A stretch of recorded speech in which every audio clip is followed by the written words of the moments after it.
दोस्तों, पुणे में जन्मी और पली बड़ी काव्या की शादी एक कस्बे के निवासी रोहन से हुई थी। रोहन बेहद मेहनती और सच्चा इंसान था। पुणे में शायद ही कोई ऐसा काम था जो उसने न किया हो।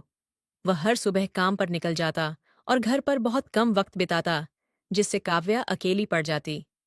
सच तो यह था कि काव्या को यह सब अब उबाऊ लगने लगा था। रोहन अपने काम में इतना डूबा रहता कि अपनी पत्नी की छिपी चाहतों को पूरा करने के लिए उसके पास मुश्किल से समय बचता। जब वह घर लौटता तो इतना थक जाता कि फौरन सो जाता। उस वक्त उसके पास इतना वक्त भी नहीं होता कि वह ढंग से भोजन कर सके। इस तरह दिन भर की थकावट उसके शरीर में जमा हो जाती और सिर्फ रात के समय ही उसे थोड़ा सुकून मिलता। फिर एक दिन पुणे में रोहन के माता पिता आए। तब काव्या की अपने सास ससुर से पहली मुलाकात हुई और उसे लगा कि वे बहुत सौम्य और बातूनी लोग हैं। उसकी सास रीना बातचीत में काव्या को बहुत प्यारी लगी, लेकिन उसका ससुर प्रकाश उसे बिल्कुल पसंद नहीं आया। काव्या को पता था कि अपने ससुर के बारे में गलत सोचना ठीक नहीं, लेकिन वह अपने विचारों को रोक नहीं पा रही थी। खासकर इसलिए क्योंकि उसने कई बार महसूस किया कि प्रकाश उसे अजीब निगाहों से देख रहा था। काव्या ने अनुमान लगाया कि प्रकाश की उम्र करीब 55 साल होगी। इसीलिए जब वह उसे घूरता तो काव्या को बहुत अटपटा लगता। हालांकि प्रकाश के बाल पूरी तरह सफेद हो चुके थे, लेकिन मेहनत की वजह से उसका शरीर अभी भी ताकतवर था। उसके कंधे और हाथ अभी भी मजबूत दिखते थे। उसकी त्वचा पर उम्र की लकीरें साफ झलकती थीं, लेकिन काव्या को यह सोचकर ही घबराहट होती थी कि अगर वह उसे छुएगा तो कैसा लगेगा। वह इन ख्यालों को मन में लाना नहीं चाहती थी, लेकिन फिर भी ये बार बार उसके दिमाग में घूम रहे थे। फिर काव्या के मन में तरह तरह की बातें आने लगीं। घर में ज्यादातर समय सिर्फ 3 लोग ही होते थे। वह, उसकी सास रीना और ससुर प्रकाश। उसका पति रोहन तो हमेशा काम में उलझा रहता और देर रात को ही घर लौटता। एक दिन काव्या ड्राइंग रूम में चाय बना रही थी। तभी उसे अपनी पीठ पीछे किसी के कदमों की हल्की आवाज सुनाई दी। उसे पूरा यकीन था कि यह रोहन नहीं हो सकता, क्योंकि वह तो ऑफिस गया था। उसने सोचा शायद उसकी सास होगी, लेकिन जब उसने पीछे देखा तो वहां कोई नहीं था। उसे यह अजीब लगा कि कोई आया और बिना कुछ कहे चला भी गया। इसी उधेड़बुन में वह अचानक मुड़ी और अपने ससुर प्रकाश को सामने देखकर चौंक गई, क्योंकि वह उसे एकटक देख रहा था। उस वक्त काव्या हल्के कपड़ों में थी। उसने एक पतली टी शर्ट पहन रखी थी, जिससे उसकी बाहें और कंधे साफ दिख रहे थे, और प्रकाश की नजरें वहीं ठहर गई थीं। वह जरा भी नहीं हिला। ऐसा लग रहा था जैसे वह उसे नाप रहा हो। काव्या को समझ नहीं आया कि उसका ससुर उसे इस तरह क्यों देख रहा है। तभी उसने खुद को संभाला और पूछा, आप क्या देख रहे हैं ससुर जी? ये सुनते ही प्रकाश ने अपनी नजरें हटाईं और ऐसे देखा जैसे कुछ हुआ ही न हो। फिर उसने काव्या की ओर एक रहस्यमयी मुस्कान फेंकी, जो काव्या को जरा भी अच्छी नहीं लगी। इसके बाद वह धीरे धीरे ड्राइंग रूम से बाहर चला गया। काव्या वहीं ठिठक कर रह गई। उसके दिल में एक अजीब सी बेचैनी थी। उसे अपने ससुर का यह रवैया बिल्कुल नहीं भया था। अब उसे लगने लगा था कि उसका ससुर सच में बहुत अटपटा इंसान है। अब दोपहर हो चुकी थी। काव्या ने खाने की तैयारी पूरी कर ली थी। जब उसने अपने सास ससुर को खाने के लिए बुलाना चाहा, तो वे घर में कहीं दिखाई नहीं दिए। फिर वह बाहर गई और देखा कि उसकी सास बगीचे में फूलों की क्यारी साफ कर रही थी, और वहां उसका ससुर भी मौजूद था। वे दोनों आपस में कुछ बात कर रहे थे, लेकिन जैसे ही काव्या वहां पहुंची, वे चुप हो गए। फिर काव्या ने उन्हें खाने के लिए बुलाया और खुद घर के अंदर लौट आई। तभी उसे एहसास हुआ कि उसका ससुर उसके पीछे पीछे आ रहा है। उसने पलटकर देखा तो सच में प्रकाश उसके पीछे था। तभी प्रकाश बोला, रीना थोड़ी देर बाद आएगी, उसे अपना काम निपटाना है। फिर काव्या और उसका ससुर खाने की मेज तक पहुंचे, जहां उसने खाना परोस दिया था। लेकिन वहां बैठने की बजाय काव्या ने कोई बहाना बनाया और सीधे अपने कमरे में चली गई। वह मन ही मन अपने ससुर की उस अजीब मुस्कान से खींच रही थी। वह खुद से बुदबुदाई, इतनी उम्र हो गई, फिर भी ऐसी घटिया सोच, थोड़ी तो शर्म करनी चाहिए। काव्या गुस्से में बड़बड़ाई और अपने बिस्तर पर बैठ गई। उसे अब अफसोस हो रहा था कि वह अपने ससुर से मिली ही क्यों। वह भीतर से गुस्से से भरी हुई थी। फिर शाम हुई और हमेशा की तरह काव्या अपने पति रोहन के आने का इंतजार करने लगी। उसने रात का खाना तैयार कर लिया था और अपने सास ससुर को पहले ही खिला दिया था। कई बार उसके मन में आया कि वह रोहन को अपने ससुर के इस अजीब व्यवहार के बारे में बताए, लेकिन फिर उसने सोचा कि कहीं इस बात से उनके बीच तकरार न हो जाए। आखिरकार उसका ससुर बस देख ही तो रहा था, उसने कुछ किया तो नहीं था। और फिर उसकी सास रीना भी घर में मौजूद थी। रात ठीक 9 बजे रोहन घर लौटा। काव्या को भूख लग रही थी, लेकिन उसने सोचा कि वह अपने पति के साथ खाना खाएगी। मगर जब रोहन आया तो वह सीधे अपने कमरे में चला गया और सिर्फ इतना कहा कि उसने बाहर ही खाना खा लिया है। ये सुनकर काव्या को थोड़ा गुस्सा आया, लेकिन उसने चुपचाप अकेले खाना खा लिया। खाना खत्म करने के बाद उसने बर्तन साफ किए और अपने कमरे में चली गई। उसे रोहन की बहुत याद आ रही थी, इसलिए वह उसके पास सट गई और प्यार से उसका माथा चूमने लगी।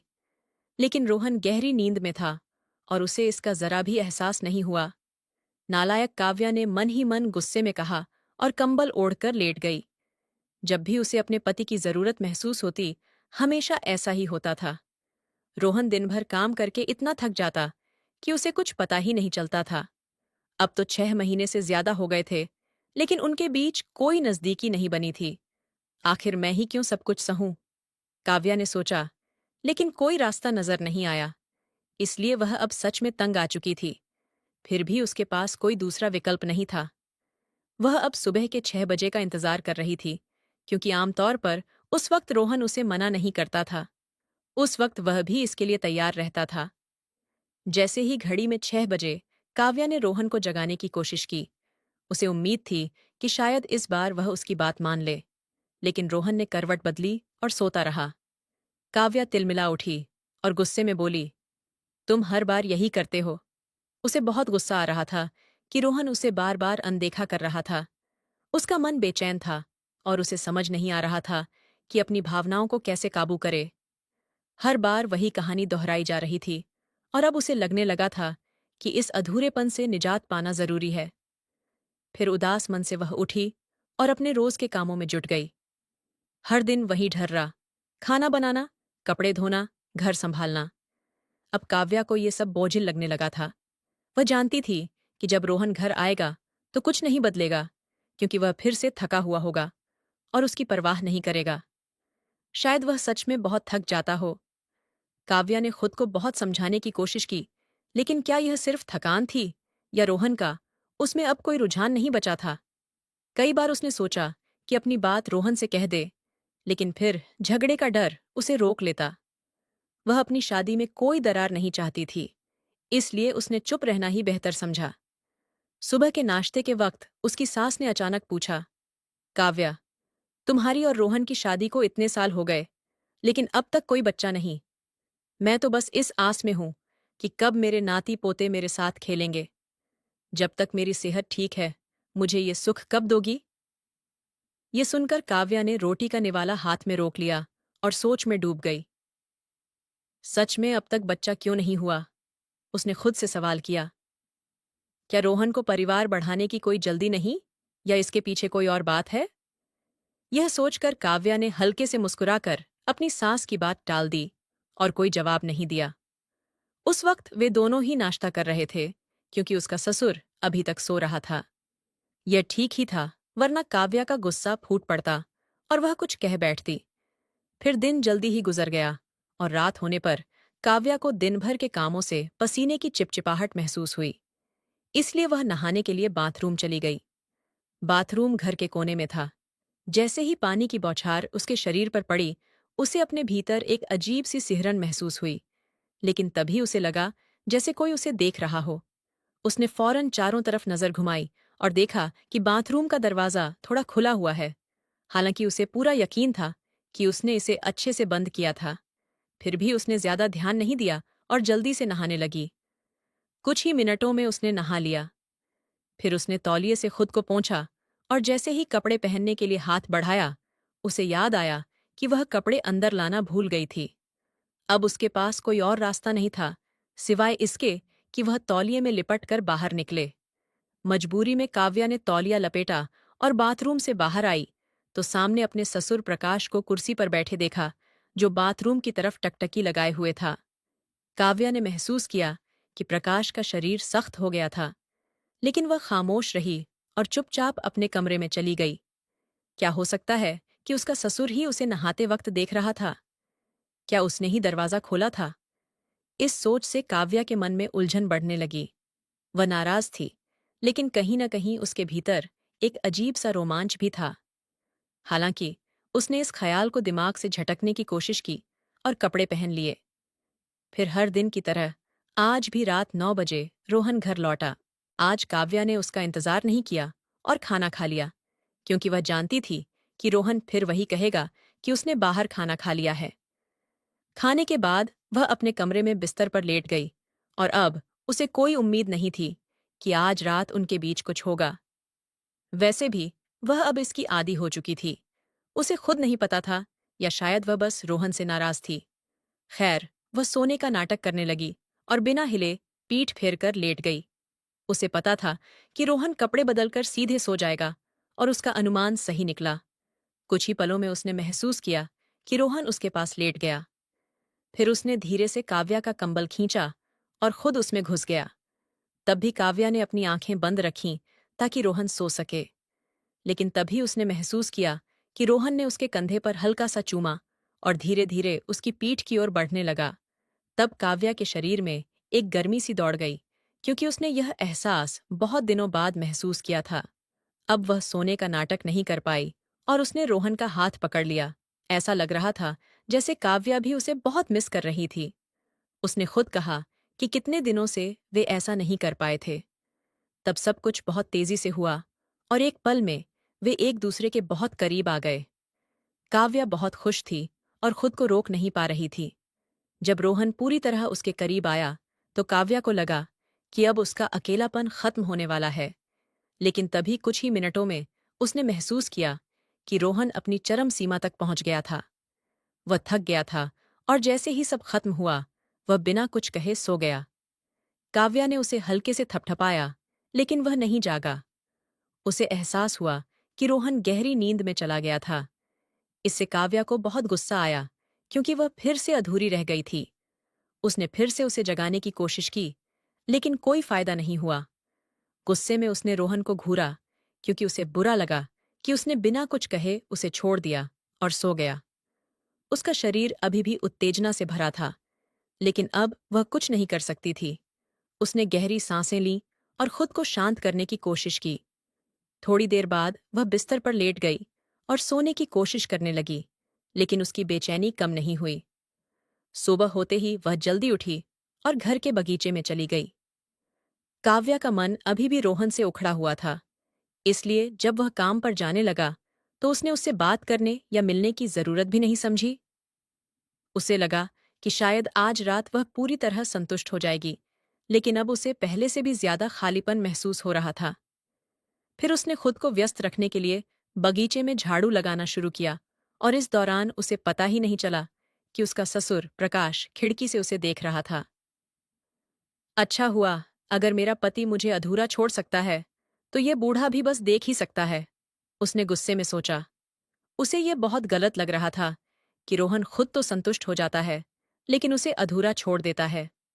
आखिर कोई पत्नी कब तक यह सब सह सकती है, और यह ठीक भी नहीं था। इसलिए वह अब विद्रोह करने लगी थी, क्योंकि फिर से कई महीने बीत जाएंगे जब तक ऐसा कुछ दोबारा हो। यही सब सोचते हुए काव्या थी कि तभी उसकी सास पीछे से बोली, काव्या, तुम बगीचे में कुछ ज्यादा ही मेहनत कर रही हो। कब से झाड़ू लगा रही हो? चलो नाश्ता कर लो, आज मैंने बना लिया है। ये सुनकर काव्या ने तुरंत खिड़की की ओर देखा, जहां प्रकाश अभी भी उसे ताक रहा था। वह वहीं अजीब मुस्कान लिए देख रहा था, जो उसे बहुत भारी लग रही थी। ऐसा लग रहा था जैसे उसने कोई बाजी जीत ली हो। काव्या ने बिना कुछ कहे सिर हिलाया और खाने की मेज की ओर चल पड़ी। वह अभी अपनी जगह पर बैठी ही थी कि प्रकाश भी बाहर आकर उसकी सांस के पास बैठ गया। तभी काव्या के मन में अजीब से विचार आने लगे। काश मेरा पति अपने पिता की तरह होता। अगर ऐसा होता तो शायद उसे भी मेरी जरूरत समझ आती। पता नहीं वह किसके जैसा है। जब उसका मन होता है तभी उसे मेरी याद आती है। फिर जब वह नाश्ते में व्यस्त हो गई तो उसका ध्यान भटक गया। तभी उसने महसूस किया कि उसके पैरों पर कुछ छू रहा है। उसने तुरंत नजर उठाई और टेबल के नीचे झांका। तभी उसकी सांस ने पूछा, क्या हुआ काव्या? उसने बहाना बनाया कि उसकी कटोरी गिर गई है, और जब उसने नीचे देखा तो उसे पता चला कि यह प्रकाश के पैर थे।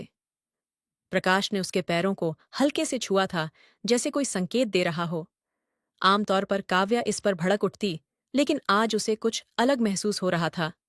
उसके भीतर अभी भी एक अजीब सा विद्रोह चल रहा था, और इसीलिए उसने प्रकाश को रोकने की बजाय उसे ऐसा करने दिया। फिर वह हल्के से मुस्कुराई, लेकिन यह ध्यान रखा कि उसकी सांस को कुछ भनक न पड़े। उस वक्त सिर्फ वह और प्रकाश ही इस खेल को समझ रहे थे। नाश्ते के बाद काव्या फिर से बगीचे में चली गई। वहां का माहौल शांत था, क्योंकि नीम के पेड़ों की छाया फैली हुई थी। अपने मन को हल्का करने के लिए उसने एक कुर्सी उठाई और वहां रखकर बैठ गई। फिर वह प्रकाश की हरकतों के बारे में सोचने लगी। पहले उसे गुस्सा आया, लेकिन अब उसे हल्की हंसी आ रही थी। आखिर वह चाहता क्या है? यह सोचकर उसने नीम की टहनियों को देखा। तभी उसके मन में एक ख्याल आया, क्या मेरा ससुर मुझसे कुछ चाहता है? इस विचार के साथ ही उसे अपने भीतर एक अजीब सी उत्तेजना महसूस हुई। फिर वह उन कल्पनाओं में खो गई जो उसके दिमाग में चल रही थीं। क्या वह मेरे पति की कमी पूरी कर सकता है? यह सोचते ही उसका दिल जोर से धड़कने लगा। अगर ऐसा हुआ तो? और अगर नहीं हुआ तो? लेकिन फिर उसने खुद को तसल्ली दी कि इससे ज्यादा जरूरी कुछ नहीं कि वह खुद को किसी भी तरह खुश रखे, फिर चाहे वह एहसास उसे कैसे भी मिले। फिर वह सोचने लगी कि अगर उसका पति उसे वह सुख नहीं दे सकता, तो निश्चित रूप से उसका ससुर दे सकता है। काव्या को लग रहा था कि वह अब अपने ऊपर से नियंत्रण खो रही है। तभी उसने खुद से सवाल किया, क्या मैं सन्नकी हो रही हूं? लेकिन फिर उसने सोचा, मैं और क्या कर सकती हूं? अगर यही मेरी जरूरत है और यही मुझे खुश कर सकता है, तो फिर यह पागलपन ही सही, मैं इसके लिए तैयार हूं। वह जानती थी कि अपने ससुर के साथ ऐसा करना गलत होगा, लेकिन वह खुद को रोक नहीं पा रही थी। फिर उसने ठान लिया कि अगर आज रात भी रोहन ने उसे नजरअंदाज किया, तो वह अपने ससुर को चुन लेगी। फिर जो होगा वह देख लेगी। उसे बस वही एहसास चाहिए था, वही सुख और वही तृप्ति। फिर शाम हुई और अचानक रोहन आज जल्दी घर आ गया। पूरा परिवार साथ बैठकर खाना खा रहा था, लेकिन काव्या का दिमाग कहीं और था। जब रोहन अपनी माँ से बात कर रहा था, तो काव्या के मन में बस एक ही दुआ थी, काश आज रात मेरा पति मुझे पूरा कर दे, ताकि मुझे किसी और की ओर न जाना पड़े। खाने के बाद काव्या सबसे पहले अपने कमरे में गई और बिस्तर ठीक करने लगी। वह आधे घंटे तक इंतजार करती रही, ये सोचते हुए कि अब क्या होगा। तभी रोहन नहाकर कमरे में आया तो काव्या की उम्मीदें बढ़ गईं। जैसे ही रोहन कपड़े बदलने लगा, काव्या ने पीछे से उसे गले लगा लिया। फिर उसने धीरे से उसके कान में कहा, रोहन, कल रात तुमने मुझे यूं ही छोड़ दिया था।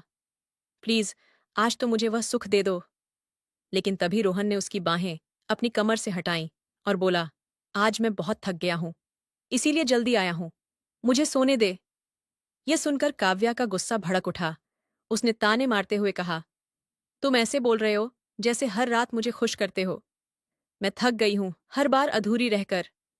तुम्हारे लिए तो बस अपना काम खत्म करके सो जाना काफी है, लेकिन मेरा क्या? ये तुम्हारा फर्ज है रोहन। फिर मत कहना कि मैं बदल गई। अगर मैंने ये खुशी कहीं और से ढूंढ ली तो? काव्या ने गुस्से में यह भी कह दिया। यह सुनकर रोहन ने शांत लहजे में जवाब दिया, तो ढूंढ लो, मुझे कोई परेशानी नहीं। जब तक तुम मेरी पत्नी हो, मुझे फर्क नहीं पड़ता। मैं तो बस चीजें बांटना जानता हूं, खासकर जब मेरा साथी मेरी जरूरतें पूरी नहीं कर सकता। रोहन का यह जवाब सुनकर काव्या को अपने कानों पर भरोसा नहीं हुआ। उसने हैरानी से कहा, तुम्हें क्या लगता है, मैं कोई सामान हूं या कोई मिठाई हूं जिसे कोई भी ले सकता है? गुस्से में उसका शरीर थरथराने लगा। फिर बिना कुछ और कहे वह कमरे से बाहर चली गई। उस वक्त उसे नहीं पता था कि वह कहाँ जा रही है, लेकिन उसे बस अपने गुस्से से दूर जाना था। रोहन ने इतनी आसानी से कह दिया था कि वह उसे बांट सकता है। क्या वह सच में इतना बेरहम हो सकता है? फिर वह सीधे बगीचे में चली गई और उसी कुर्सी पर बैठ गई जो उसने सुबह वहां रखी थी। अब उसका दिमाग उलझ गया था। वह इतनी नाराज थी कि चीखना चाहती थी, लेकिन किस पर चीखती? इसलिए उसने खुद को शांत करने की कोशिश की। उसे पता था कि अगर उसने गुस्से में चिल्लाया तो पड़ोसी सुन लेंगे। उसने गहरी सांस ली, आंखें बंद कीं और कुर्सी पर सिर टिकाकर बैठ गई। रात की ठंडी हवा उसके गुस्से को ठंडा नहीं कर पा रही थी। चांद की हल्की रोशनी बगीचे में बिखरी हुई थी, लेकिन काव्या के भीतर एक अजीब सी गर्मी थी, एक बेचैनी जो उसे शांत नहीं होने दे रही थी। तभी उसे पीछे से हल्की सी खटपट सुनाई दी। वह चौंक कर मुड़ी और प्रकाश को वहां खड़ा देखकर जरा भी हैरान नहीं हुई। वह हमेशा की तरह मुस्कुरा रहा था, एक अजीब बेअंदाज मुस्कान। ये देखकर काव्या मन में बोली, अब तू और कितना बर्दाश्त कर सकती है। देख, तेरे ससुर की मुस्कान और गहरी हो गई। फिर उसने गुस्से से प्रकाश की ओर देखा। तभी प्रकाश ने धीरे से कहा, मुझे पता है कि रोहन तुम्हें पूरा नहीं कर पा रहा। वह अपनी माँ की तरह ठंडा है, लेकिन मैं ऐसा नहीं हूं। मैं जानता हूं कि तुम्हें क्या चाहिए, और मैं भी इसके लिए बेकरार हूं। ये सुनकर काव्या का दिल तेजी से धड़कने लगा। उसने सोचा, ये बूढ़ा सच में कितना आगे जा सकता है। फिर उसने प्रकाश की बात पर हल्के से मुस्कुराया और धीरे से बोली, आप ठीक कहते हैं। हमें जो वक्त मिला है उसे सही से जीना चाहिए, और वह सब करना चाहिए जो जरूरी है। इसी बीच प्रकाश ने उसके कंधे को हल्के से छुआ और मुस्कुराते हुए कहा, अगर मैं रोहन होता तो शायद हर रात। ये सुनकर काव्या की धड़कन और तेज हो गई।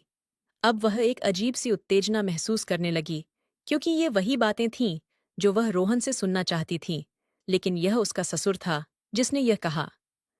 अब काव्या की आंखों में एक चमक थी। उसने धीमी आवाज में कहा, अगर ऐसा है तो साबित करो। मुझे एहसास दिलाओ कि मैं इस दुनिया की सबसे खास औरत हूं। ये सुनते ही प्रकाश ने उसे अपनी बाहों में ले लिया, जैसे उसे काव्या से मोहब्बत हो गई हो। काव्या ने भी इसका विरोध नहीं किया, बल्कि उसने भी उसे चूमा।